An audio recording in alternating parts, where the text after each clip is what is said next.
Hello chartered accountants, hope you all are doing good. Last lecture में हमने जो है वो री इश्यू ऑफ शेयर्स के बहुत सारे सम्स अच्छे से समझ लिए थे। अब आखिरी पार्ट इस चैप्टर का बचता है बैलेंस शीट। कि अगर आपको क्वेश्चन में बैलेंस शीट बनाना पूछा है तो उस केस में किस तरह से बनानी है।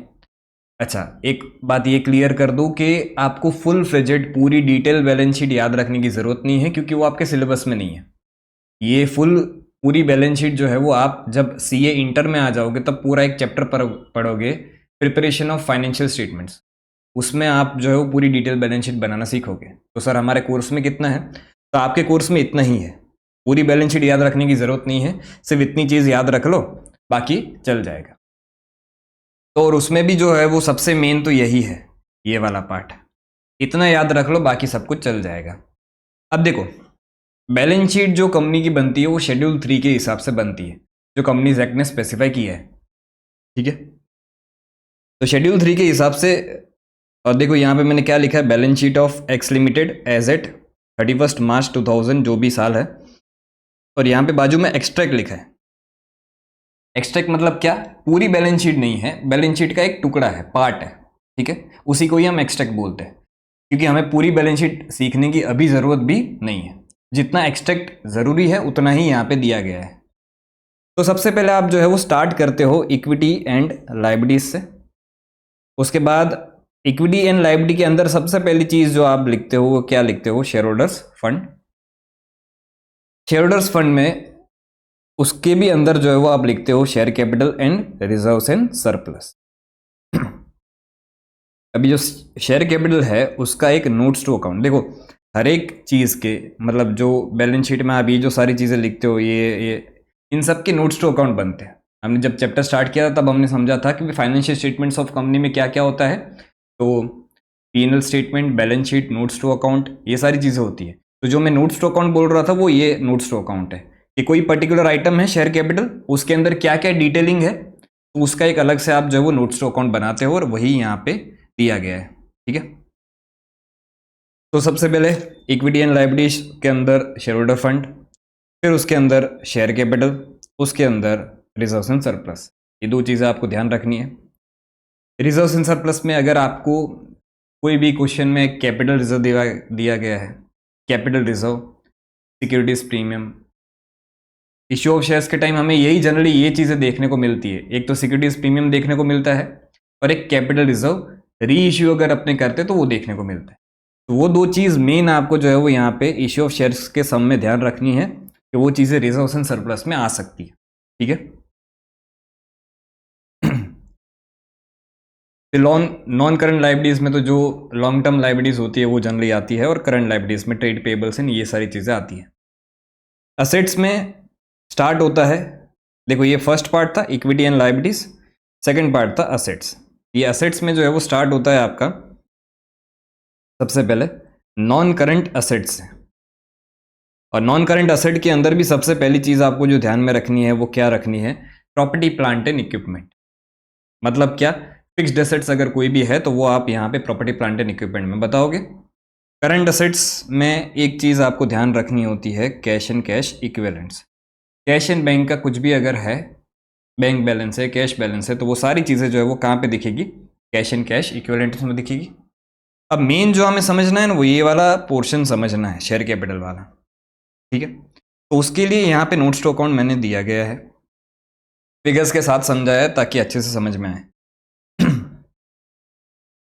सबसे पहले शेयर कैपिटल के नोट्स टू अकाउंट में अगर आपको क्वेश्चन में ऑथराइज शेयर कैपिटल दिया गया है, अगर दिया गया है तो की बात है, नहीं दिया गया है तो फिर लिख ही कहाँ सकते हो।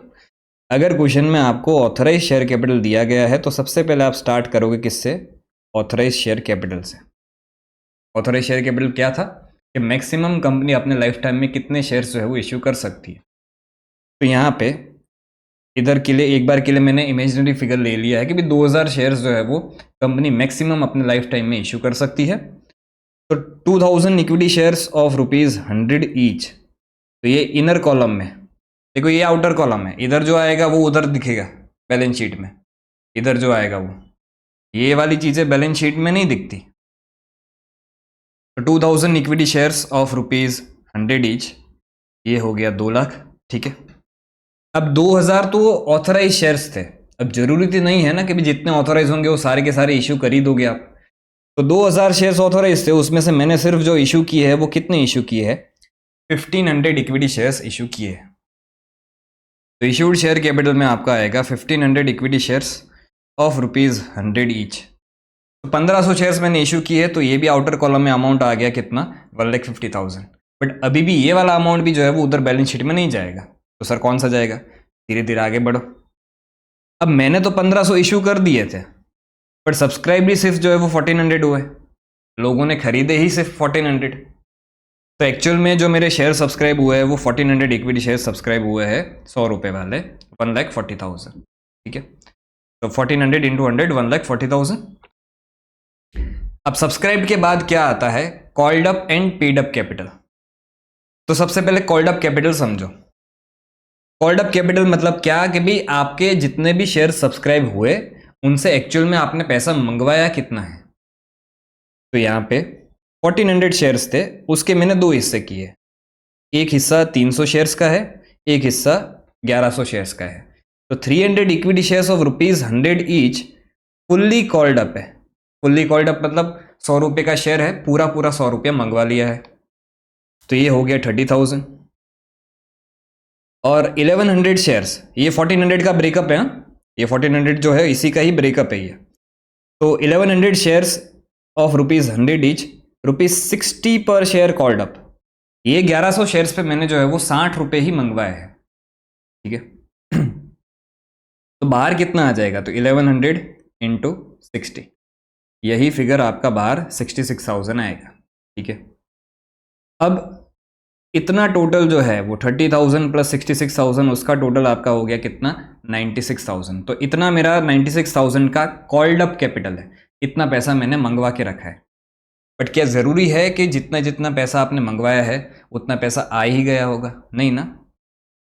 तो लेट्स से 300 शेयर्स 100 रुपये के मंगवाए थे, वो पूरे पूरे आ चुके हैं, तो इधर मैंने 30,000 लिखा। ठीक है, 1100 इक्विटी शेयर्स ऑफ ₹100 ईच, 60 पर शेयर मेरा कॉल्ड अप है, लेकिन उसमें से 100 शेयर्स पे कॉल्स इन अरियर्स हुआ है। मतलब क्या, 100 शेयर होल्डर ने, मतलब एक शेयर होल्डर जो 100 शेयर्स होल्ड कर रहा था उसने लास्ट के 20 रुपये जो है वो पे नहीं किए हैं। तो अगर आपका कुछ भी कॉल्स इन अरियर्स है तो वो आप यहाँ से कॉल्ड अप कैपिटल में से माइनस कर दोगे। और अगर आपका कुछ भी शेयर फोर फीचर है, शेयर फोर फीचर अकाउंट में कुछ भी अमाउंट पड़ा है, तो उसको आप यहाँ पे ऐड कर दोगे। तो यहाँ पे आपको बाहर फिगर मिला नेट नेट क्या, 94,000। अब ये जो पेड अप कैपिटल है ना, इसका जो नेट फिगर बाहर आया ना, वही फिगर आपको यहाँ पे बैलेंस शीट में 94,000 लिखना रहेगा। अब इसमें मेरे को डिटेल में थोड़ी और चर्चा करनी है। सबसे पहले तो ये चीज़ समझ लो, ये मैंने एक लाल अक्षर से नोट लिखी है। अभी के लिए हमने ऐसा मान लिया है कि भाई 300 शेयर्स जो आपने इशू किए थे वो इशू किए थे for consideration other than cash. तो ये क्या होता है कंसिडरेशन अदर देन कैश, मतलब ये कि आपने इक्विटी शेयर्स तो इशू किए, लेकिन सामने जो है वो इक्विटी शेयर्स के बदले आपको कैश नहीं मिला है। क्या मिला होगा, और कुछ भी काइंड में अगर कोई भी चीज़ मिल गई, लेट से आपने मशीन खरीदी, उसके बदले कैश ना दे के आपने इक्विटी शेयर्स दे दिए। कोई भी आपने असेट खरीदी है या किसी क्रेडिटर को आपने इक्विटी शेयर्स के थ्रू पेमेंट किया है या डिबेंचर्स को इक्विटी शेयर्स के थ्रू पेमेंट किया है, तो ये जो भी सारे आप जो इक्विटी शेयर्स इशू कर रहे हो for consideration other than cash, जिसमें आपको रिटर्न में कैश नहीं मिल रहा है इशू करने से, वैसे सारे ही इक्विटी शेयर्स के बारे में या अगर कोई भी प्रेफरेंस शेयर्स है उनके बारे में यहाँ पे आपको एक नोट देना पड़ता है कंपलसरी। ये शेड्यूल 3 की रिक्वायरमेंट है और क्वेश्चन में भी आपसे ये चीज़ पूछी जाएगी, और अगर आप ये चीज़ नहीं लिख के आए तो आपके मार्क्स कट हो जाएंगे। तो अगर क्वेश्चन में कहीं पे भी कोई भी आपने इक्विटी शेयर्स ऐसे इशू किए हैं और कंसिडरेशन अदर देन कैश, मतलब क्या कि कोई ज़मीन खरीद ली, कोई मशीन खरीद ली, उसके बदले आपने कैश ना देके इक्विटी शेयर्स दे दिए, तो एंट्री क्या बनती है उस केस में, land and building account debit to equity share capital account. इस तरह से इक्विटी शेयर्स तो क्रेडिट ही होंगे, बट ये जो आपका इक्विटी शेयर्स इशू हुए हैं वो कंसिडरेशन अदर देन कैश के लिए इशू है। तो सिंपल आपको एक नीचे नोट देनी है।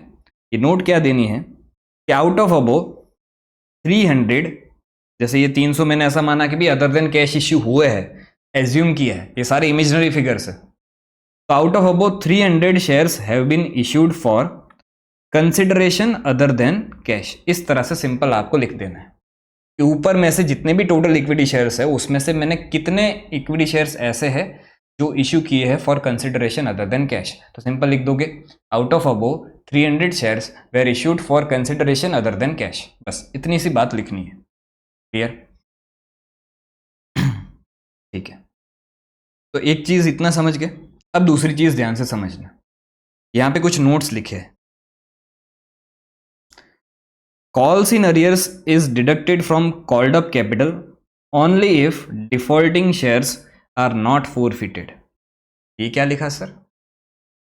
मतलब ये पिछले क्वेश्चन को थोड़ा सा याद करते हैं, या चलो याद नहीं करो तो सिर्फ एंट्रीज समझ लो। मतलब ये कि आप यहां पे कॉल्स इन अरियर्स तभी ही माइनस करोगे अगर आपने जो शेयर्स पे कॉल्स इन अरियर्स हुआ है उसको फोरफिट नहीं किया है।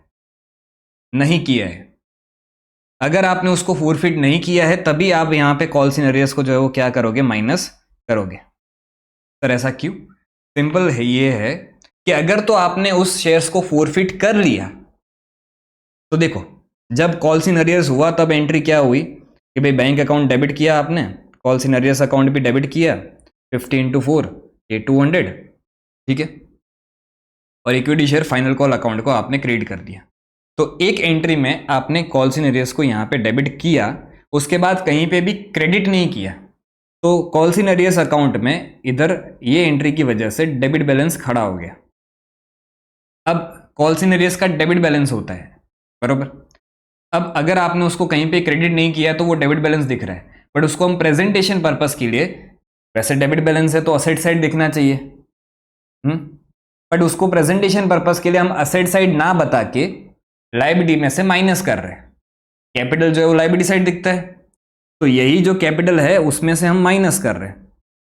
अगर तो मैं असेट साइड बताता तो भी मैंने डेबिट इफेक्ट दिया, अगर मैं लायबिलिटी में से माइनस करके बता रहा हूं तो भी मैंने डेबिट इफेक्ट ही दिया। तो यहां पे मैं कॉल्स इन अरियर्स को माइनस करके बता रहा हूं। लेकिन अगर आपने शेयर्स फोरफिट कर लिए, जो इस केस में है कि अगर आपने शेयर्स फोरफिचर की एंट्री कर ली है, तो उस केस में ये जो कॉल्स इन अरियर्स आपने डेबिट किया था 200 रुपये का, वही आपका कॉल्स इन अरियर्स यहाँ पे आपने क्रेडिट भी कर दिया, कितने से?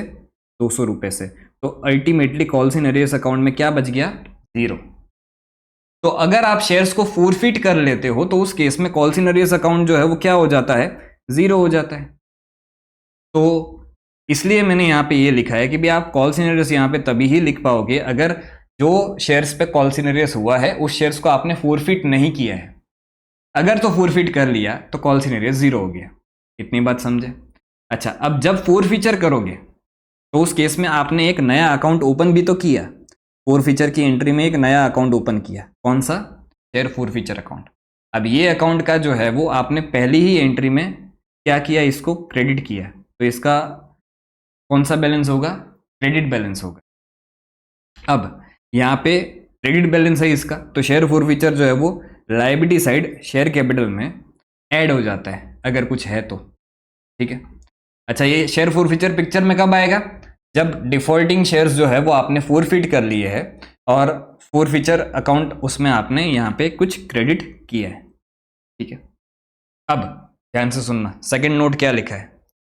Share forfeiture is added to called up capital only if forfeited shares are not reissued. मतलब क्या सर? अगर तो आप जो है वो फोरफिटेड शेयर्स को री इश्यू कर देते हो तो उस केस में यहां पे जो शेयर फोरफिचर अकाउंट आपने क्रेडिट किया है वही आप अगर री इश्यू के टाइम अगर कुछ डिस्काउंट देते हो तो यहां पे शेयर फोरफिचर को डेबिट करते हो, और उसके बाद अगर कुछ भी बैलेंस बच जाता है तो उस केस में शेयर फोरफिचर का जो भी अमाउंट यहाँ पे क्रेडिट बैलेंस बच जाता है उसको यहाँ पे वापस आप एक बार डेबिट करके ट्रांसफर कर देते हो। कहाँ पे? कैपिटल रिजर्व में। समझे? तो इन शॉर्ट, अगर आपने शेयर्स फोरफिट किए थे उसको आपने री इश्यू कर दिया तो उस केस में शेयर फोरफिचर अकाउंट फॉरफीचर के टाइम क्रेडिट हुआ था, री इश्यू के टाइम अगर तो डिस्काउंट दिया तो यहाँ पे थोड़ा सा डेबिट होगा, और अगर आपका कुछ भी डिस्काउंट नहीं है तो पूरा पूरा जो है वो ट्रांसफर हो जाएगा कहाँ पे, कैपिटल रिजर्व में। तो यहाँ पे डेबिट डेबिट होके वो फॉरफीचर खत्म हो जाएगा। ठीक है, अब एक चीज यहाँ पे ये भी समझना, चलो ऊपर वाले सम पे थोड़ा चलते हैं। यहाँ पे शेयर्स आपने फॉरफिट कितने किए थे, यहाँ पे शेयर्स आपने फॉरफिट किए थे 600, तो टोटल फॉरफीचर में अमाउंट कितना गया था, 4800 गया था, बरोबर। और वो कितने शेयर्स का था, 600 शेयर्स का। री इश्यू में टोटल कितने कर रहा हूँ, 600 में से एक 400 मैंने री इश्यू किए और दूसरे 100 मैंने री इश्यू किए।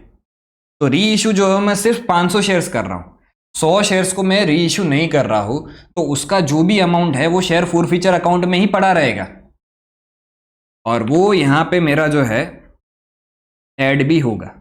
जो शेयर्स मैंने री इश्यू नहीं किए उसका शेयर फॉरफीचर का अमाउंट यहां पे ऐड होगा ही होगा। अब यहां पे एक चीज समझना, देखो टोटल मेरा कितना है, 4800 है। वैसे अगर देखने जाए तो 100 शेयर्स पे कितना बनता है, देखो 600 शेयर्स पे 4800 अगर बनता है तो 100 शेयर्स पे कितना, 100 शेयर्स पे यहाँ पे हमने कैलकुलेट करके रखा है कितना, 800 अमाउंट बचता है फॉरफीचर का। अब ध्यान से सुनना, फॉरफीचर मैंने शेयर्स कितने किए, 600 शेयर्स मैंने फॉरफिट किए, और यहाँ पे अमाउंट कितना आया, 4800। ठीक है, 600 शेयर्स के सामने 4800 का फॉरफीचर हुआ, उसमें से री इशू मैंने 400 किए, तो मैंने फॉरफीचर को यहाँ पे डेबिट किया 400 से और यहाँ पे डेबिट किया 2800 से। तो टोटल मैंने फॉरफीचर को कितने से डेबिट किया, तो यहाँ पे 4800 माइनस 400 माइनस 2800, अब बैलेंस कितना बचा, 1600 बचा। ठीक है, उसके बाद मैंने वापस 100 शेयर्स री इशू किए, तो उस टाइम मैंने री इशू के टाइम कोई भी डिस्काउंट नहीं दिया, बट अगर मैंने डिस्काउंट नहीं दिया तो री इशू के टाइम जितना भी आपका फॉरफीचर में बैलेंस होता है उस पर्टिकुलर शेयर्स पे, इस पर्टिकुलर 100 शेयर्स पे, वो आप ट्रांसफर कर देते हो कैपिटल रिजर्व में। तो यहाँ पे मैंने 4800 में से 400 एंड 2800 एक डेबिट किया और बाकी 100 शेयर्स पे 800 और डेबिट किया, तो 4800 माइनस 400 माइनस 2800 माइनस ये 800, तो बैलेंस बचा कितना, 800 रुपये। और ये जो बैलेंस आपका शेयर फॉरफीचर अकाउंट में बच गया वो 100 शेयर्स का ही बच गया जो आपने री इशू नहीं किए हैं। तो देखो 600 शेयर्स पे 4800, तो 100 शेयर्स पे कितना, तो ये निकल के आता है 800। तो नेट में आपका जो बैलेंस बच जाएगा शेयर फॉरफीचर में वो 800 ही बचेगा, समझे। तो ये जो बैलेंस आपने शेयर्स री इश्यू नहीं किए हैं उसका फॉरफीचर का अमाउंट आप यहाँ पे ऐड कर देते हो, सिंपल, इतना समझ गए। ठीक है, और तीसरी चीज़ जो मुझको दिखानी है कि यहाँ पे कॉल्ड अप कैपिटल में आप नंबर ऑफ शेयर्स जो है वो कितने लिखोगे, तो जो भी आपने ओरिजिनली कॉल्ड अप किया था पहले वो माइनस आप कर दोगे अगर आपने कुछ फॉरफीचर किया है। तो लेट्स से 10,000 शेयर्स मैंने ओरिजिनली कॉल्ड अप किए थे, उसमें से अगर मैंने फॉरफीचर किया है तो 800 शेयर्स माइनस कर दिए और फिर शेयर्स री इशू जो किए है उसको आप प्लस कर दो, सीधी बात है। ठीक है, तो आपको क्या मिल जाएगा कि एक्चुअल में आपने कितने शेयर्स जो है वो उन पे पैसा मंगवाया है। कॉल्ड अप 10,000 माइनस 800, और लेट्स से इसमें से मैंने सिर्फ 600 ही री इशू किए, तो यहाँ पे 600 ऐड कर दो। Clear, simple. और बहुत सारी बातें आपने कह दी एक साथ। हाँ, तो बेटा रिवीजन तो जो है वो इसी तरह से करोगे, कंसेप्ट तो सारा एक ही साथ समझ लो एक बार, फिर तो सम से सम्स करने हैं हमें। ठीक है, मुझे एक बार पूरा एक साथ कंसेप्ट तो समझा ही देना पड़ेगा, फिर जब सम आएगा तब वापिस ये सारी चीज़ें समझाने ही वाला हूँ मैं। ठीक है, तो इस तरह से मेन आपका जो है शेयर कैपिटल का अमाउंट निकलेगा। क्लियर, ठीक है। अब जो है वो इसके रिलेटेड हमारे जितने भी सम्स है वो सॉल्व कर लेते हैं। तो आ जाइए क्वेश्चन नंबर 28 तक हमारा लास्ट लेक्चर में हो गया था। क्वेश्चन नंबर 29 पे आ जाइए, उसमें हमें बैलेंस शीट प्रिपेयर करनी है, एज्यूमिंग नो अदर डिटेल्स, कोई एंट्रीज नहीं करनी, सीधा डायरेक्ट बैलेंस शीट प्रिपेयर करनी है। क्वेश्चन नंबर 29 क्या बोल रहा है, a company had an authorised capital of 10 lakh rupees 10 lakh divided into 1 lakh equity shares of rupees 10 each. इस बार ऑथोराइज कैपिटल दिया गया है। अब जब क्वेश्चन में ऑथोराइज कैपिटल दिया गया हो तब आपको लिखना ही पड़ेगा, अगर नहीं दिया गया तो ठीक है, कोई बात नहीं है। It decided to issue 60,000 shares. 1 lakh shares authorise है, इश्यू कितने कर रहे हैं? 60,000। For subscription and received applications for 70,000 shares. अच्छा, 60,000 शेयर्स इशू किए लेकिन एप्लीकेशंस आए कितने? 70,000। बट अलॉटमेंट तो नेट ऑन नेट कितना हो रहा है? 60,000 शेयर्स का ही हो रहा है। And rejected remaining applications up to 31/3/2022 it has demanded or called ₹9 per share। Called up capital कितना है? 9 रुपए है। एक शेयर वैसे है कितने का? 10 रुपए का, बट कॉल्ड अप कितना है? 9 रुपए। All share holders have duly paid the amount called except one share holder holding 5,000 shares who has paid only ₹7 पर शेयर। तो एक शेयर होल्डर पे कॉल्स इन अरियर्स भी हो रहा है, जो 5,000 शेयर्स होल्ड कर रहा था और उसने 7 रुपए पे किए हैं। अच्छा, 7 रुपए पे किए हैं तो 2 रुपए पे नहीं किए। सर 2 रुपए कैसे आया? बेटा 9 रुपए मंगवाया है, 9 ही मंगवाया है, 10 नहीं मंगवाया। तो 9 रुपए मंगवाया है, उसमें से 7 पे किए है तो 2 रुपए पे नहीं किए। Simple. Prepare balance sheet assuming there are no other details. तो आपको बैलेंस शीट जो है बनानी है assuming there are no other details. तो एंट्रीज नहीं करना, सीधा बैलेंस शीट बनाना है। अब देखो पहला सम है तो मैं पूरा डिटेल में A to Z line to line जो है वो पूरी बैलेंस शीट बना रहा हूँ, फिर थोड़ा जो है वो मैं फॉर्मेट ऊपर ऊपर से उठाऊंगा। तो क्वेश्चन नंबर 29।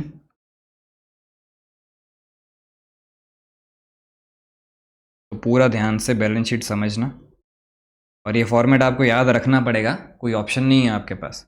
इंटर में तो पूरी बैलेंस शीट याद रखनी पड़ेगी। सबसे पहले मैं यहाँ पे लिखूंगा बैलेंस शीट ऑफ, क्या नाम है इसका? कोई नाम ही नहीं है क्या? क्या बात है। बैलेंस शीट ऑफ जो भी है एज ऑन, कौन सी डेट है? 31/3/2022।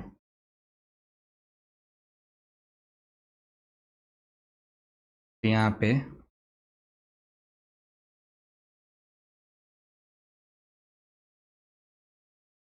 इधर आप लिखते हो पर्टिकुलर्स, इधर आपका आएगा नोट नंबर, इधर आपका आ जाएगा अमाउंट। ठीक है।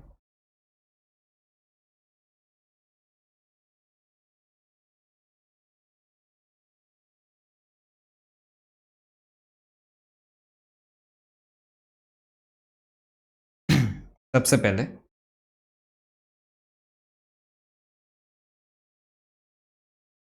जो मेन हेडिंग है वो स्टार्ट होता है ए से, और यहाँ पे आप लिखते हो इक्विटी एंड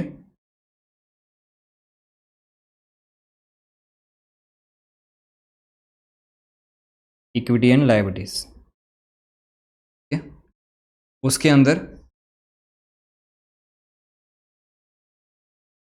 जो सब हेडिंग होती है वो ये है share holders fund. Share holder funds के अंदर जो है वो सब हेडिंग होती है, सबसे पहला आता है शेयर कैपिटल, दूसरा आता है रिजर्व्स एंड सरप्लस। ठीक है। इसका हमें नोट स्टॉक अकाउंट बनाना पड़ेगा, तो इसका 1 नोट स्टॉक अकाउंट बना देंगे। देखो इस क्वेश्चन में पर्टिकुलर कोई क्वेश्चन, इस क्वेश्चन में आपको कहीं पे भी सिक्योरिटीज प्रीमियम या कैपिटल रिजर्व की बात नहीं की गई है, क्योंकि जो कॉल सिनेरियस वाला है उसको हमने फोरफिट कुछ किया नहीं है, रीइश्यू भी नहीं किया है। तो अगर तो securities premium and share forfeiture की कुछ बात करते या रीइश्यू की बात करते तो मैं यहाँ पे रिजर्व एंड सरप्लस कुछ बनाता, पर अभी कुछ नहीं है तो नहीं कर लिख रहा हूँ। ठीक है। तो इसका कुछ भी नहीं बनेगा। अब जितनी रिक्वायरमेंट हो उतना ही बनाना है। तो इधर में जो है वो सीधा लिख देता हूँ टोटल ऑफ ए,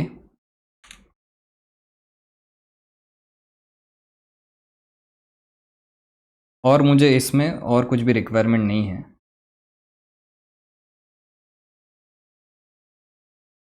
तो ये मैंने टोटल ऑफ ए लिख दिया।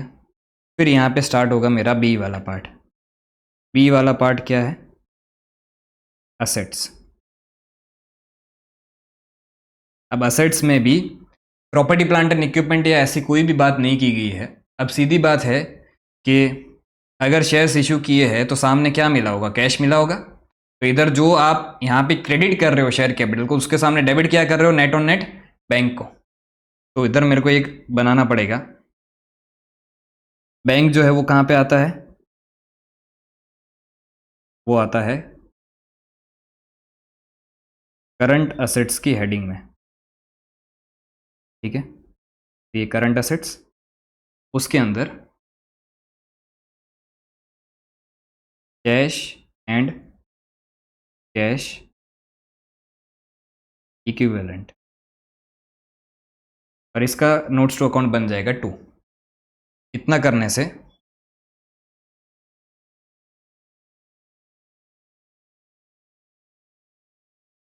यहाँ पे आपको सेकंड पार्ट का भी टोटल ऑफ बी मिल जाएगा।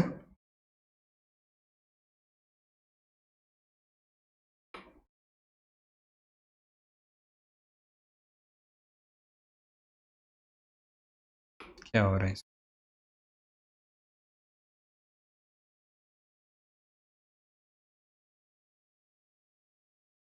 क्लियर?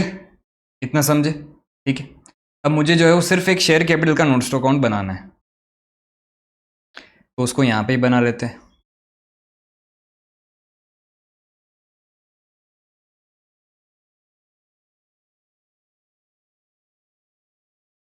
Notes to accounts.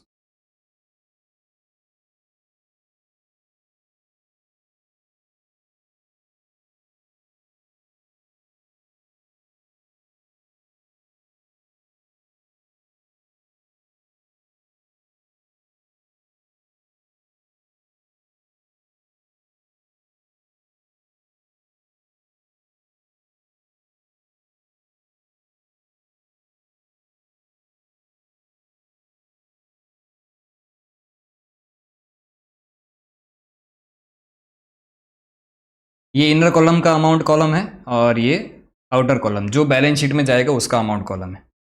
सबसे पहले आप जो है वो स्टार्ट किससे करोगे? सबसे पहला नोट्स टू अकाउंट आपको बनाना था किस चीज़ का? शेयर कैपिटल का। अब शेयर कैपिटल के नोट्स टू अकाउंट में हमने क्या क्या चीज़ें समझी थी, तो उसमें पहला आता है क्या? Authorised share capital. ये ऑथराइज शेयर कैपिटल कितना था?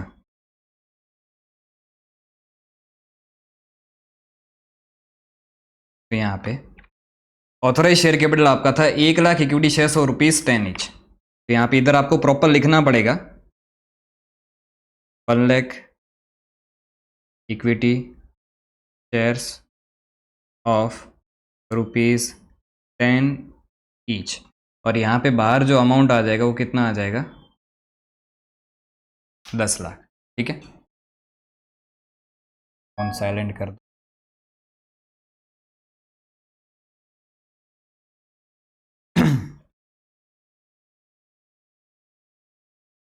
तो ये ऑथराइज शेयर कैपिटल आपने लिख दिया। उसके बाद क्या आता है?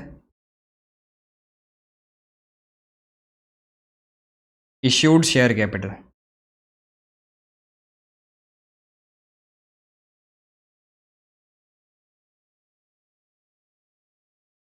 तो 1,00,000 शेयर्स तो ऑथराइज थे, आपने इशू कितने किए? 60,000। 60,000 इक्विटी शेयर्स ऑफ ₹10 ईच। तो यहाँ पे आ जाएगा कितना? 6,00,000। उसके बाद तीसरा क्या आता है? Subscribed shares capital.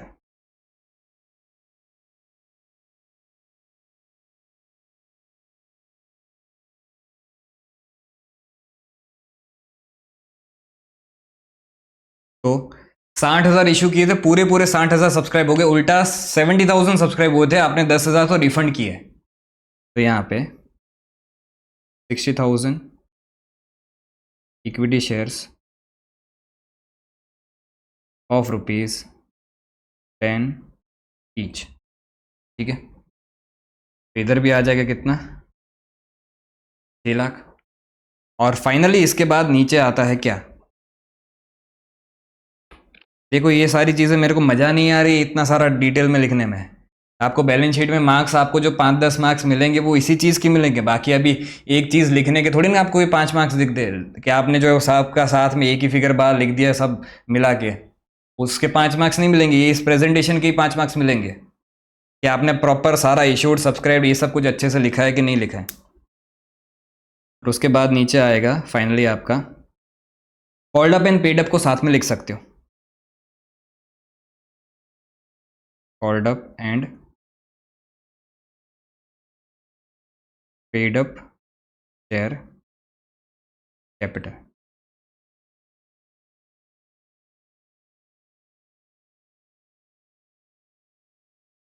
तो देखो कॉल्ड अप शेयर कैपिटल कितना है, तो 60,000 शेयर्स पे आपने सिर्फ अभी तक 9 रुपए ही मंगवाया है। 60,000 इक्विटी शेयर्स ऑफ, ये शेयर्स तो 10 रुपए का है, लेकिन नीचे आपको कॉमा करके लिखना पड़ेगा ₹9 कॉल्ड अप। और इधर जो अमाउंट आएगा वो कितना आएगा, 60,000 इंटू 9,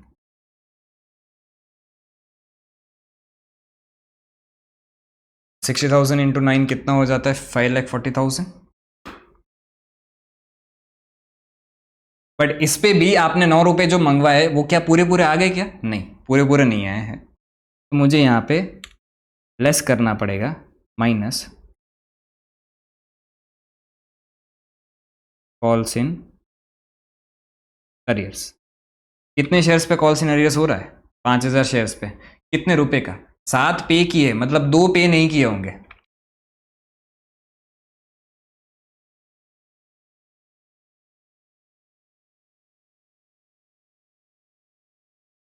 तो अब जो है वो बाहर अमाउंट आपका आएगा और ये अमाउंट हो जाएगा 5,30,000।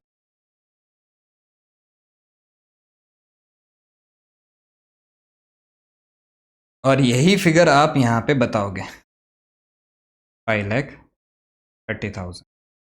टोटल में भी आ जाएगा कितना, 5,30,000। और यहाँ पे आपको इसी को ही कंटिन्यू कर देते,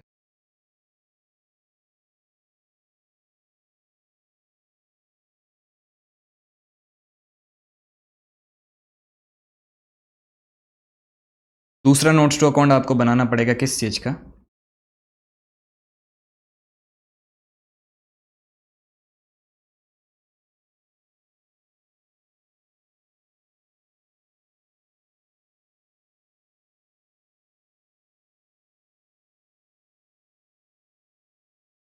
तो इसमें आप जो है वो सिंपली क्या लिख सकते हो, कैश एंड बैंक बैलेंस। ठीक है, और इसका अमाउंट सीधा बाहर, देखो 5,30,000 के इशू किए हैं और नेट ऑन नेट पैसा जो कॉल्ड अप किया था वो उसमें से मिला कितना है, 5,30,000 ही मिला है, तो उतना सामने कैश एंड बैंक में 5,30,000 ही दिख रहा होगा। ठीक है,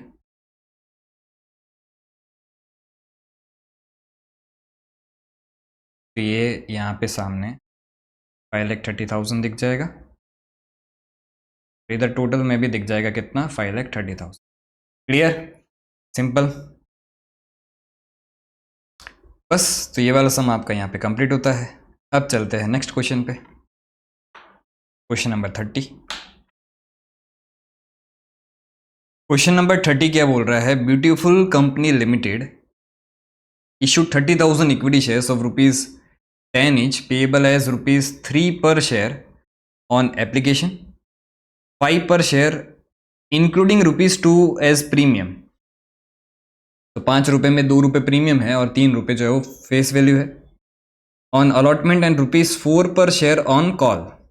ठीक है, all the shares were subscribed, money due on all shares was fully received except for from Ram, holding 500 shares who fail to pay the allotment and call money.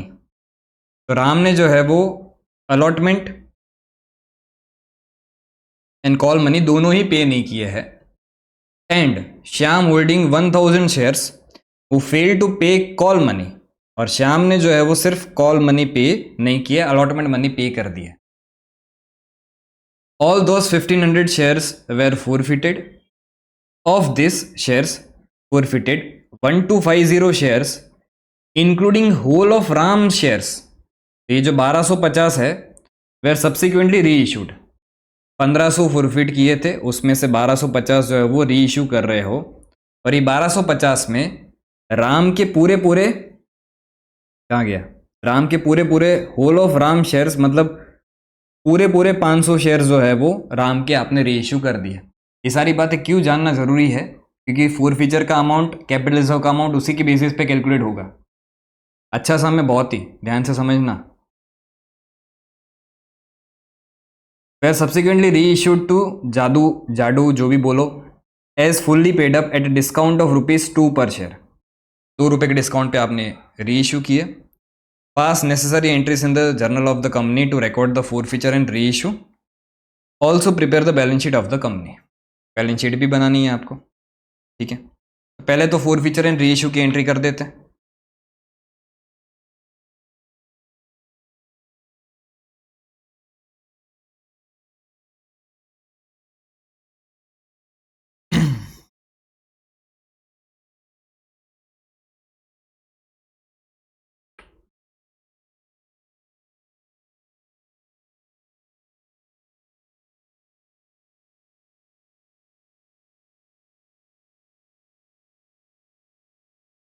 क्या नाम है इसका, ब्यूटीफुल।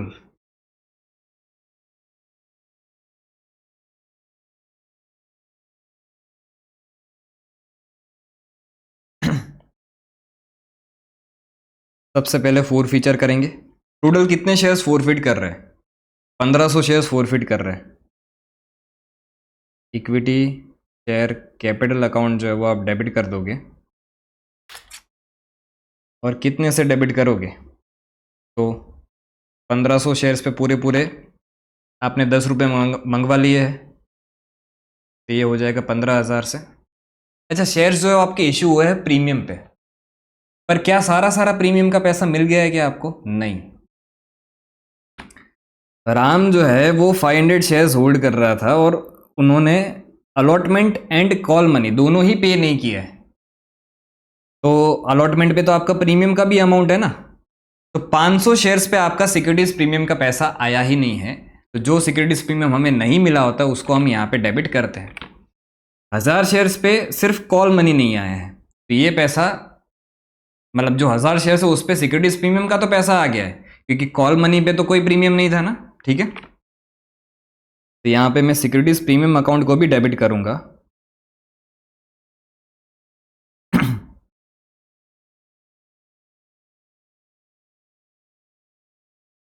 और ये कितने से डेबिट करूंगा, तो 500 शेयर्स पे ₹2 मेरा प्रीमियम का पैसा नहीं आया है।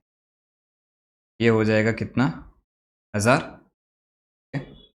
अब उसके बाद to share forfeiture account.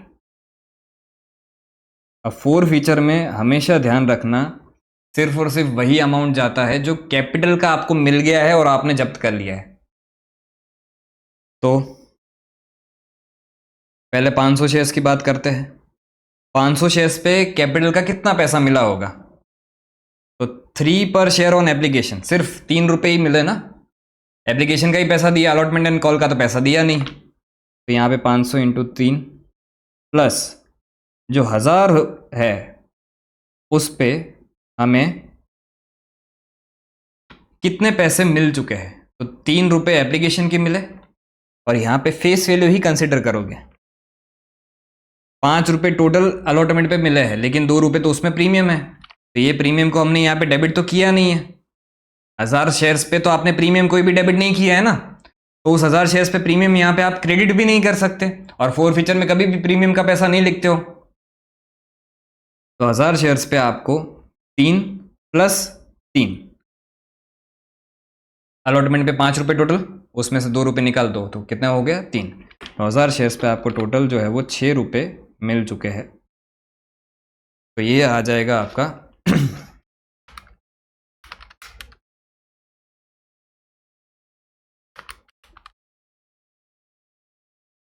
7500 share forfeiture में। 2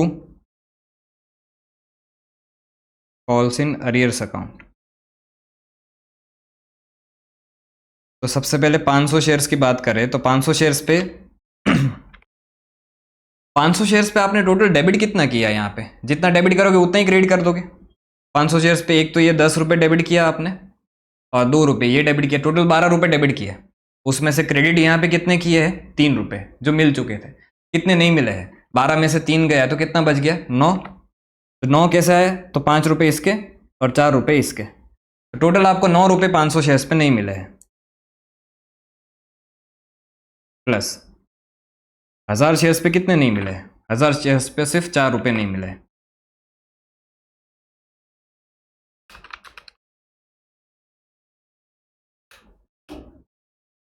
ये हो गया कितना 8500, ठीक है।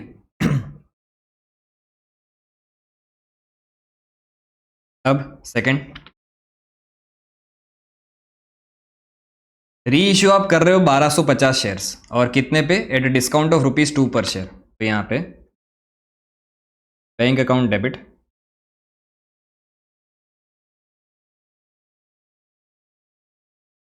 1250 into 8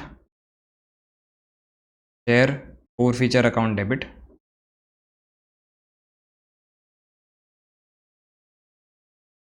1250 into 2 to equity share capital account 1250 into 10, ठीक है। तो ये 1250 इंटू 8 10,000 हो गया,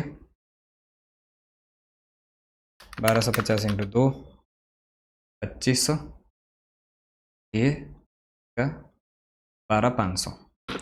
अब मेन खेल आता है कैपिटल रिजर्व में कितना ट्रांसफर करोगे मुन्ना, सुनो ध्यान से। Share forfeiture account debit to capital reserve account. इसके लिए देख लो क्या, वर्किंग नोट 1 बना दीजिए sir, working note 1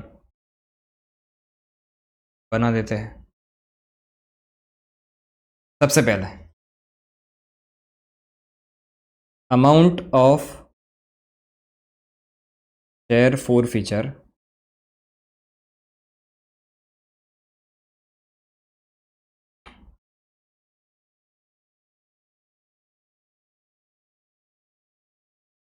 available on 1250 shares। चलो इसको नीचे अच्छे से, अवेलेबल ऑन 1250 शेयर्स। तो ये सबसे पहले ये 1250 शेयर्स में राम के पूरे पूरे 500 शेयर्स है। तो राम का फोर फीचर का अमाउंट कितना था 500 इंटू 3,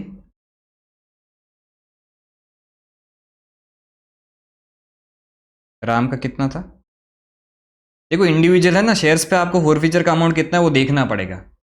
तो राम का 500 इंटू 3 ये हो गया 1500, और बाकी के जो शेयर्स है वो श्याम के है। अच्छा 1200 में से 500 गए तो बचे कितने 750, बराबर। तो 750 शेयर्स जो है वो शाम के आप री इशू कर रहे हो, और उस पर फोर फीचर का अमाउंट कितना था, उस पर फोर फीचर का अमाउंट था 6 रुपये।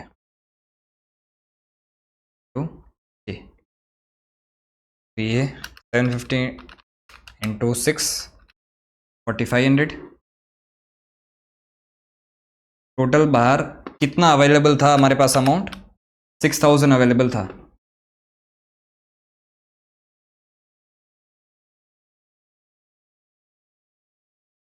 इसमें से हमने यूज़ कितना कर लिया? Discount given on 1250 shares. Discount हमने कितना दिया है देख लो भाई, 2500 रुपये का डिस्काउंट दिया है तो 2500 यहाँ से माइनस कर दो।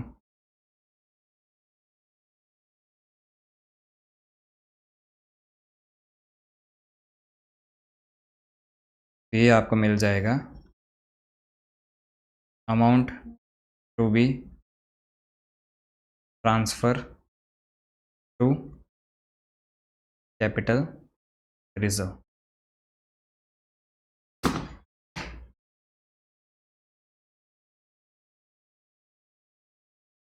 छः हज़ार में से 2500 गया तो बचा कितना? 3500। तो ये अमाउंट जो है वो आपका यहाँ पे आ जाएगा, समझे? अब है ना, बैलेंस शीट में भी एक पॉइंट बहुत ध्यान से आपको समझना पड़ेगा कि इस बार है ना सारे शेयर्स हमने री इशू नहीं किए। तो जो शेयर्स हमने री इशू नहीं किए, देखो टोटल शेयर फॉरफीचर में क्रेडिट कितना हुआ था? 7500।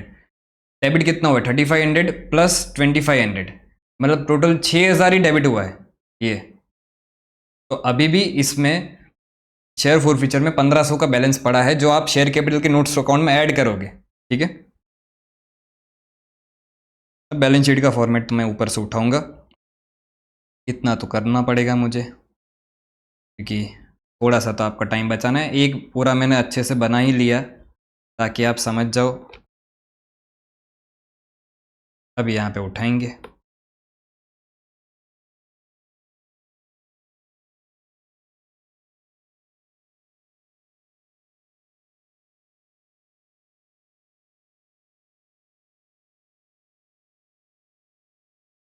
का नाम क्या है?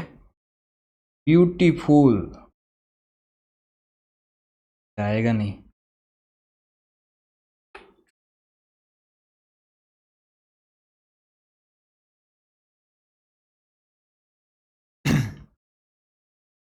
इस बार रिजर्व्स एंड सरप्लस का भी नोट्स टू अकाउंट हमें बनाना पड़ेगा।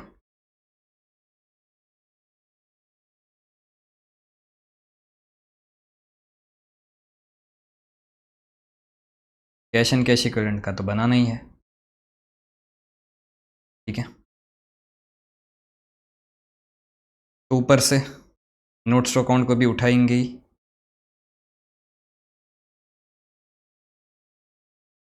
देखो इस बार है ना ऑथराइज कैपिटल नहीं दिया गया है।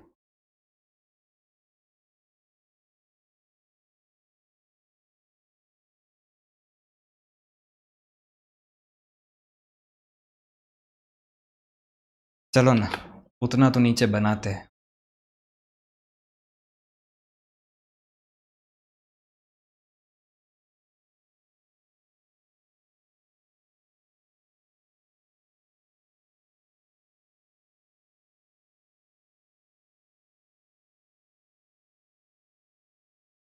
तो सबसे पहला आपका शेयर कैपिटल का बन जाएगा।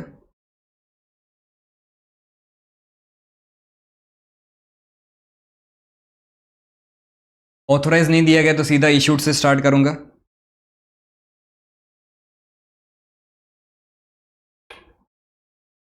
से उठाए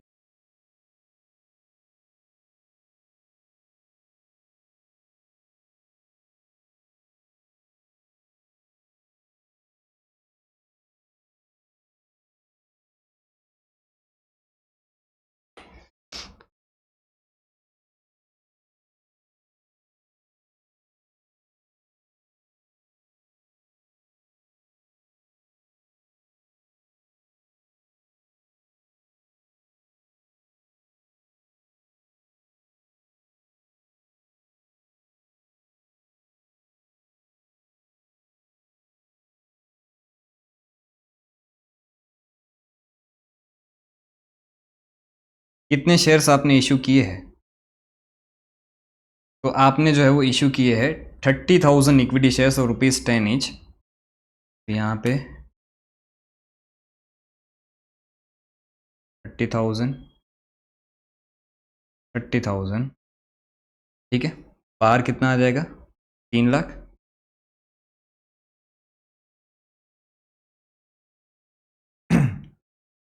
अब आते हैं कॉल्ड अप कैपिटल पे। तो देखो, कॉल्ड अप कैपिटल में शेयर्स कितने लेने हैं वो कैसे कैलकुलेट करना है। यहाँ पे एक वर्किंग नोट 2 भी मैं नीचे बना देता हूँ।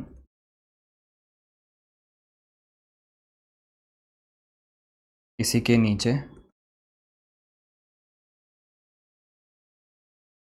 कॉल्ड अप शेयर्स कैसे कैलकुलेट करने हैं।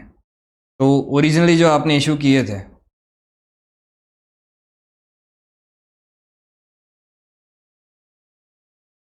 वो 30,000 इशू किए थे। इसमें से फोरफिट कितने किए? फोरफिट आपने 1500 किए, प्लस इसमें से री इशू आपने कितने किए? री इशू आपने 1250 किए। अब यहाँ पे कितना बन जाएगा?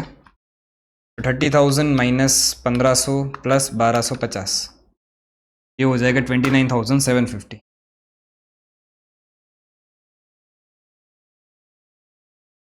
यहाँ पे जो शेयर्स में लिखूंगा वो कितने लिखूंगा? 29,750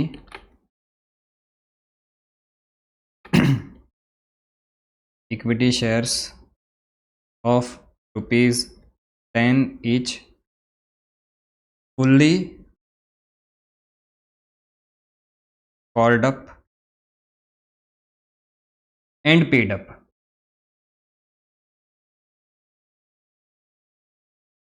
तो इधर आ जाएगा 29,750 इंटू 10, ये हो जाएगा 297,500। जिस पे पैसा नहीं आया था वो तो फोरफिट कर लिए, तो कॉल सीनरीज तो कुछ भी नहीं है। और जो री इशू किए, यहाँ पे री इशूड इंक्लूडेड है। देखो टोटल है ना 30,000 शेयर्स थे, उसमें से 1500 पे पैसा नहीं आया था, तो उसको फोरफिट करके ख़त्म कर दिया, बरोबर। और 1250 री इशू किए। अब 1250 जो री इशू किया वो फुल्ली पेड अप मान के री इशू किया ना। यहाँ पे इक्विटी शेयर कैपिटल आपने कितने से क्रिएट किया? 1250 में 10 रुपये से ही क्रिएट किया। तो यहाँ पे अब लेकिन एक चीज़ यहाँ पे आपको ऐड करनी पड़ेगी, क्या? कि फोर फीचर में अभी भी कुछ पैसा पड़ा है। कितना? शेयर फोर फीचर, देखो 7500 से आपने उसको क्रेडिट किया था, फिर आपने 2 जगह पे डेबिट किया उसको। 7500 से क्रेडिट, 2500 से डेबिट और 3500 से डेबिट, मतलब टोटल 6000 से डेबिट किया। तो बैलेंस कितना बच गया इसमें? माइनस 2500 माइनस 3500, तो बैलेंस इसमें बच गया 1500। तो ये फिगर जो है वो आपका बाहर जाएगा 2,97,500 प्लस 1500, 2,99,000।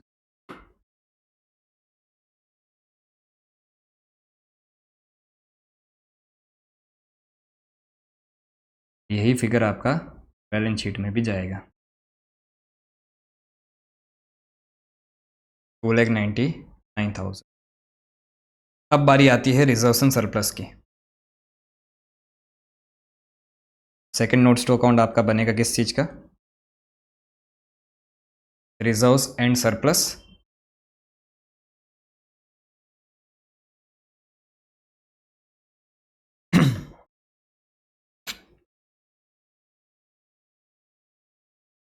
तो रिजर्व्स एंड सरप्लस में सबसे पहला देखो, आपने शेयर्स जो ये 30,000 इशू किए वो प्रीमियम पे इशू किए, ₹2 प्रीमियम पे। तो यहाँ पे मुझे सिक्योरिटीज प्रीमियम लिखना पड़ेगा।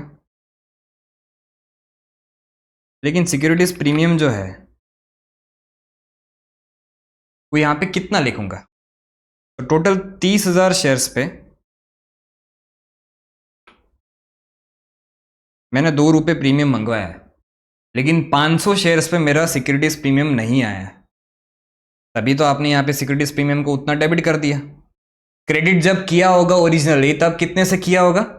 30,000 शेयर्स इंटू ₹2, तब इशू के टाइम। और फिर यहाँ पे आपने 500 शेयर्स पे आपको प्रीमियम नहीं मिला, तब उतना 1000 डेबिट कर दिया। तो अब नेट कितना बच गया?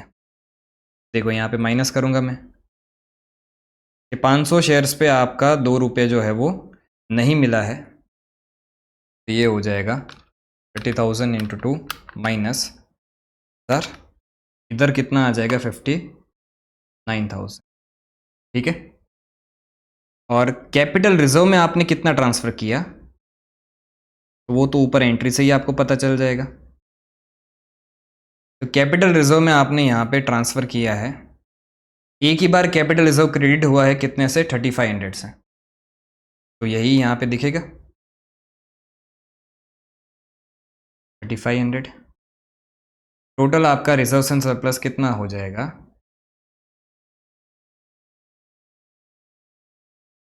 59,000 प्लस 3500 62,500। और तीसरा जो नोट स्टॉक अकाउंट आपका बनने वाला है, किसका बनने वाला है, cash and cash equivalent.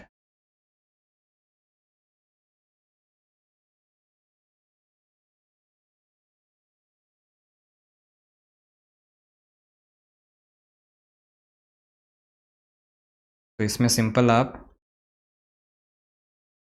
Cash and bank balance लिख दोगे, और जितना टोटल है यहाँ पे देखो उतना सारा ही कैश हमें मिला होगा, तो ये 62,500 था ना, तो इसका टोटल कितना हो जाता है 3,61,500। और इतना ही सामने हमें जो है वो कैश मिल गया होगा 3,61,500।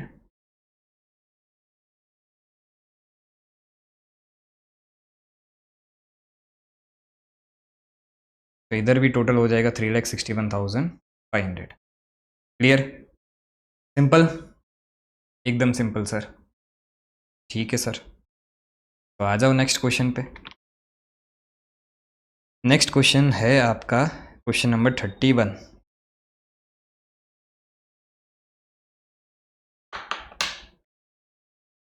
क्वेश्चन नंबर 31 क्या बोल रहा है, X company limited was incorporated with an authorised capital of 90,000 equity shares. इस पर ऑथोराइज दिया गया है और 10 रुपये एक शेयर का प्राइस है। Company purchase land and building from Y company limited for ₹4 lakh.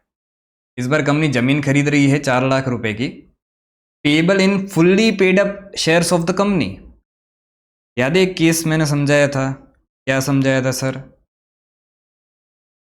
एक नोट लिखना पड़ता है आपको कि अगर आपने शेयर्स जो है वो इशू किए हैं for consideration other than cash, तो यहाँ पे शेयर कैपिटल के नोट्स अकाउंट में आपको ये नोट लिखना पड़ेगा। तो यहाँ पे वही केस है, 4 लाख की ज़मीन खरीद रहे हो और उसके सामने fully paid up shares issue कर रहे हो पेमेंट करने के लिए।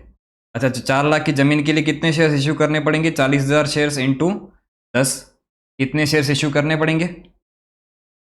The balance of shares were issued to public. Balance of मतलब क्या, देखो टोटल ऑथराइज 90,000 है, उसमें से 40,000 तो इस जमीन खरीदने में इशू हो गए, बचे कितने 50,000, वो पब्लिक को इशू कर दिए, which were fully subscribed and paid for. You are required to pass journal entry and to prepare balance sheet. ठीक है, बना लेते हैं, पहले जर्नल एंट्रीज पास कर देते हैं।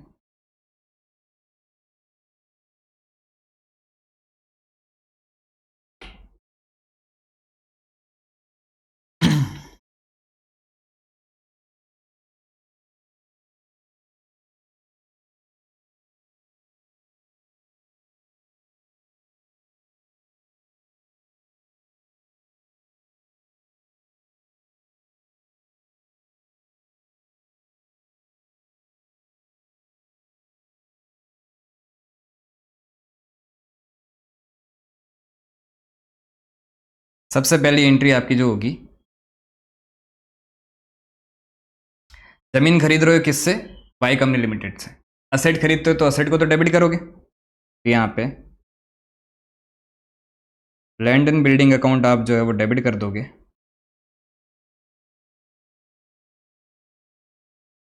टू, किससे खरीद रहे हो, वाई कंपनी लिमिटेड से, और ये खरीद रहे हो आप 4 लाख में।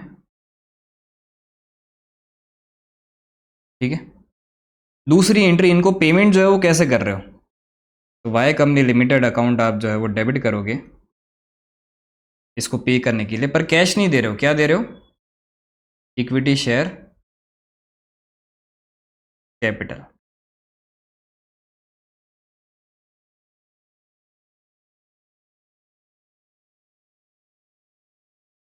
उसके बाद तीसरा, बाकी जो बैलेंस शेयर्स बचे, मतलब 50,000 शेयर्स, टोटल ऑथराइज 90,000 है, उसमें से 50,000 शेयर्स जो बचे वो पब्लिक में इशू कर दिए और उसके सामने पूरा पूरा पैसा भी मिल गया।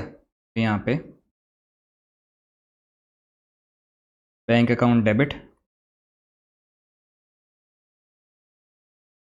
To equity share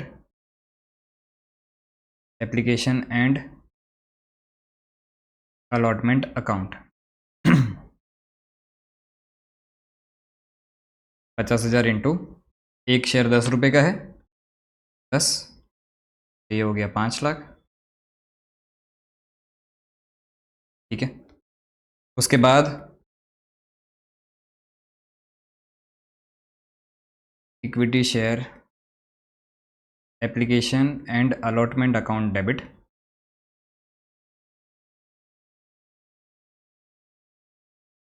to equity share capital account.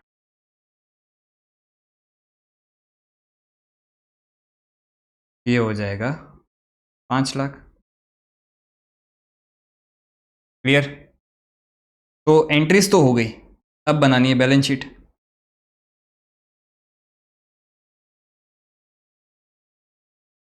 तो इसी को ही उठाएंगे हम, बस इसमें एक चीज़ ऐड कर देनी है हमें। क्या ऐड कर देनी है सर? देखते जाओ।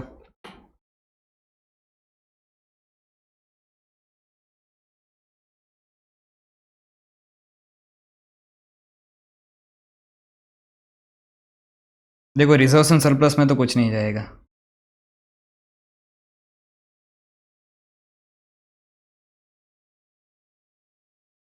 तो इसमें तो डैश ही कर दो। अच्छा, ये रिजर्व्स एंड सरप्लस आप नहीं भी लिखोगे तो भी चलेगा, चलो इसको मिटा देता हूँ क्योंकि कुछ है नहीं।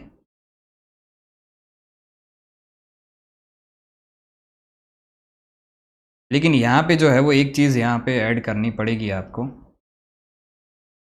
कि इन सबको ऊपर ले लेते हैं।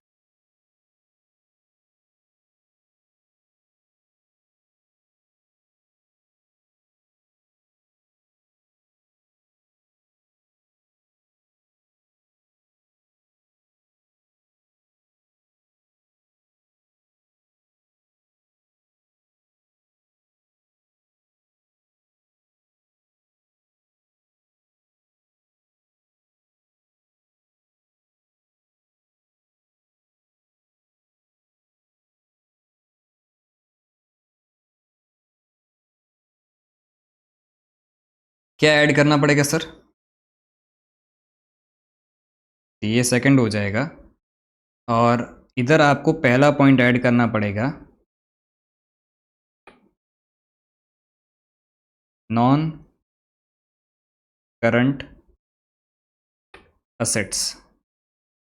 और इस नॉन करंट असेट के अंदर आपको यहाँ पे लिखना पड़ेगा प्रॉपर्टी, प्लांट एंड इक्विपमेंट। इसका सेकंड नोट स्टॉक अकाउंट बनेगा और इसका बन जाएगा थर्ड। ठीक है, अब नोट स्टॉक अकाउंट बना लेते हैं।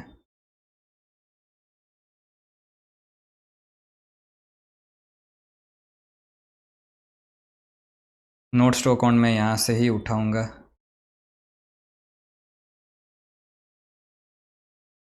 छिट कहाँ छिप गए?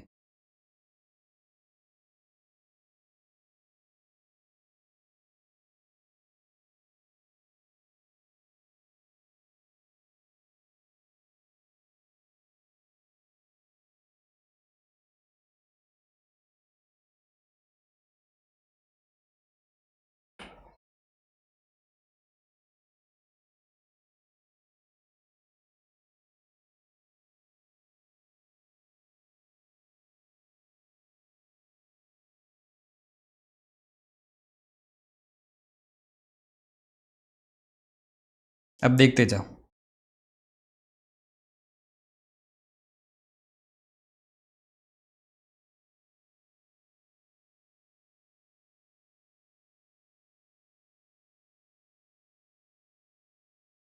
तो सबसे पहले शेयर कैपिटल अगर हम बनाएं तो टोटल ऑथोराइज शेयर कैपिटल था कितना? टोटल ऑथोराइज था आपका 90,000 शेयर। यहाँ पे कितना आएगा? 9 लाख। अच्छा, उसमें से इशू कितने कर दिए? पूरे पूरे 90,000 इशू कर दिए। यहाँ पे भी आएगा कितना? 9 लाख। अच्छा, सब्सक्राइब कितने हुए? पूरे पूरे 90,000 सब्सक्राइब हुए। यहाँ पे भी आएगा 9 लाख। बरोबर सर। अब यहाँ पे called up and paid up भी जो है वो पूरा पूरा 90,000 है, पूरा पैसा भी आ गया है। तो यहाँ पे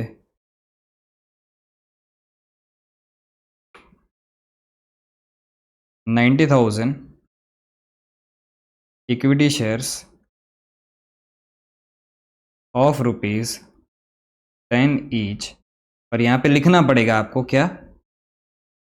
fully called up and paid up. इधर आ जाएगा 9 लाख और बाहर भी आ जाएगा कितना? 9 लाख। बट है ना, इसमें एक चीज़ जो मैंने बोला था बहुत ही इंपॉर्टेंट है, 3 स्टार भी कर देता हूँ। क्या? Out of above 40,000 equity shares were issued for consideration other than cash.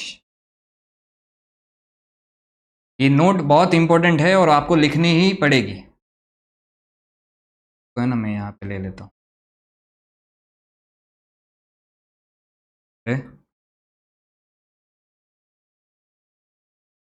इसके नीचे, ठीक है। तो यहाँ पे आपका शेयर कैपिटल का नोट्स अकाउंट इस तरह से बनेगा। बाकी और 2 नोट्स अकाउंट आपको बनाने हैं।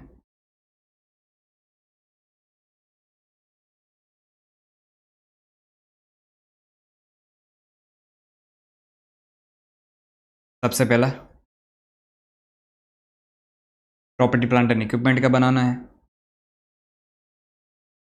इसको नंबरिंग हमने क्या दी है? 2 3 इस तरह से दी है ना। हाँ, तो यहाँ पे बनेगा प्रॉपर्टी प्लांट एंड इक्विपमेंट। इसमें हमें बताना है कि भी हमने क्या खरीदा है, हमारा एसेट क्या है।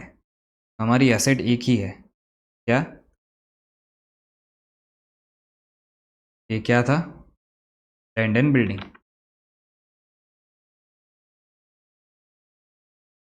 कितने की खरीदी है? टोटल 4 लाख की ही खरीदी है। तो यही अमाउंट ऊपर टोटल दिख जाएगा। और तीसरा यहाँ पे आपको बताना पड़ेगा कैश एंड कैश इक्विवेलेंट। अब ये जो आप बताओगे कैश एंड बैंक बैलेंस, अब ध्यान से समझना कि 9 लाख रुपए का शेयर कैपिटल आपका यहाँ पे दिख रहा है। चलो, यहाँ पे 9 लाख रुपए का दिख रहा है। यहाँ पे टोटल भी 9 लाख रुपए हो गया। लेकिन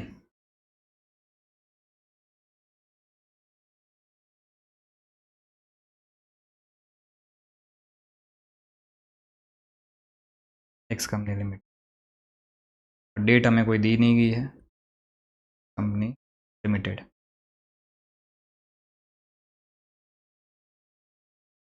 इधर ऊपर भी हमने नाम तो चेंज कर दिया था, शायद नहीं किया है, सॉरी।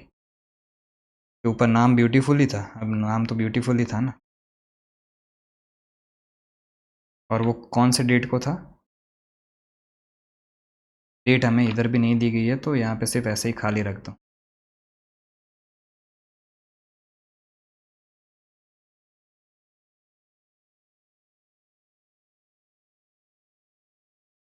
वापस इधर आ जाते। मैं ये बोल रहा था कि भी शेयर कैपिटल जो है वो 9 लाख रुपए है। टोटल आपने शेयर्स 9 लाख रुपए की इशू की है, बट उसके सामने कैश कितना मिला? तो कैश तो सिर्फ 5 लाख रुपए मिला है ना ये, और बाकी के सामने क्या मिला? जमीन मिली। तो अब ये असेट साइड दोनों क्या क्या दिखेगा? 4 लाख का यहाँ पे आपको प्रॉपर्टी प्लांट एंड इक्विपमेंट दिख जाएगा, और 5 लाख का आपको जो है वो यहाँ पे कैश दिख जाएगा। तो टोटल इधर कितना हो जाएगा? 9 lakh. Clear? Cash and bank balance यहाँ पे आप बता दोगे कितना? 5 लाख।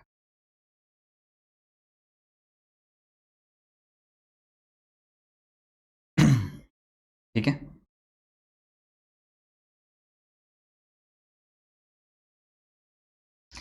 तो ये वाला सम भी आपका यहाँ पे कंप्लीट होता है। अब चलते हैं इस चैप्टर के आखिरी क्वेश्चन पे, क्वेश्चन नंबर 32, नहीं सॉरी 30, हाँ 32।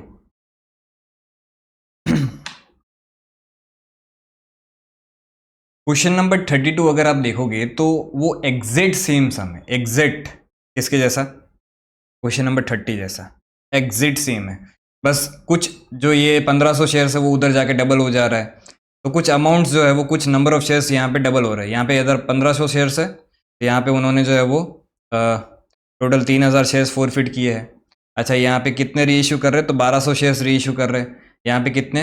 1200 इंटू 2 2500, 1250 सॉरी, 1250 इंटू 2 2500। तो पूरा सम एग्जैक्ट सेम है, तो मैंने यहाँ पे उसका आंसर जो है वो दे दिया है। तो क्विकली एक बार फटाफट जो है वो सिर्फ डिस्कस कर लेते हैं, क्योंकि पूरा वैसे सेम सम है, बस डिफरेंस थोड़ा सा ये है कि इधर हमें जो है वो सिर्फ फोर फीचर एंड री इश्यू की एंट्री करनी थी, और यहाँ पे हमें पूरी स्टार्टिंग से एंट्री करनी है। तो उससे तो कुछ फ़र्क नहीं पड़ेगा। स्टार्टिंग की जो बेसिक एंट्रीज है वो तो हमने इतने सारे सम्स में की है, तो वो तो आती ही होगी। तो एक बार क्विकली से नज़र घुमा लेते हैं। देखो, सबसे पहले 50,000 इक्विटी शेयर्स इशू कर रहे हो, 10 पेबल, 3 जो है वो एप्लीकेशन पे है, 5 जो है वो आपका अलॉटमेंट पे। और अलॉटमेंट पे जो 5 रुपये मंगवा रहे हो उसमें 2 रुपये प्रीमियम भी है, और फाइनल कॉल पे जो है वो आप 4 रुपये मंगवा रहे हो। इस तरह से है। Money due on all shares was fully received except from X. X जो है वो 1000 शेयर्स होल्ड कर रहा था, और उसने allotment money and call money पे नहीं किया है, जैसा उधर था एग्जैक्ट सेम। और वाई जो है वो 2000 शेयर्स होल्ड कर रहा है, उसने सिर्फ कॉल मनी पे नहीं किया है। बस इनके नंबर ऑफ शेयर्स जो है वो डबल हो गए। इधर कितने थे? राम के 500 थे, और यहाँ पे शाम के 1000 थे। तो इधर 1000 एंड 2000, और ये 3000 शेयर्स आपने जो है वो फोरफिट कर लिए। उसमें से 2500 शेयर्स री इशू किए। अब 2500 में से एक्स के सारे 1000 शेयर्स जो है वो आपने री इशू किए, जैसा ऊपर था एग्जैक्ट सेम।